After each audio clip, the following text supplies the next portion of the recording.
दिंडीतील वारकऱ्यांच्या मृत्यूच्या घटनेनं सांगली जिल्ह्यावर शोककळा. गाव बंद ठेवत श्रद्धांजली. संत ज्ञानेश्वर महाराजांच्या पालखी सोहळ्यामध्ये जेजुरी येथे वारकऱ्यांच्या दिंडीचा अपघात झाला. ट्रक अपघातामध्ये सांगली जिल्ह्यातील 3 महिला वारकऱ्यांचा मृत्यू झाला आहे, तर 3 वारकरी महिला जखमी झाल्या आहेत. मिरज तालुक्यातील कसबे डिग्रज, मालगाव आणि कौलापूर येथील महिला वारकऱ्यांचा समावेश आहे.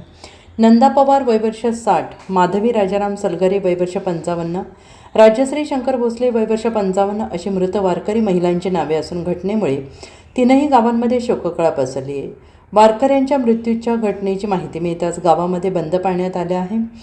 150हून अधिक वारकरी हे 6 जुलै रोजी कसबे डिग्रजच्या संत ज्ञानेश्वर माऊली पालखी दिंडीतून आळंदीला गेले. दिंडीचा आजचा 5वा दिवस होता. मात्र पालखी सोहळ्यात सहभागी झाल्यानंतर दिंडीवर काळाने घाला घातला आहे आणि या घटनेमुळे सांगली जिल्ह्यामध्ये हळहळ व्यक्त होत असून मृत पावलेल्या वारकऱ्यांना राज्य शासनाने भरघोस मदत करावी आणि दिंडीमध्ये वारंवार घडणाऱ्या अपघाताच्या घटना टाळण्यासाठी सरकारने ठोस पावले उचलावीत अशी मागणी कसबे डिग्रज येथील वारकऱ्यांकडून होत आहे. Bureau report SBN Marathi, Kasbe Digraj.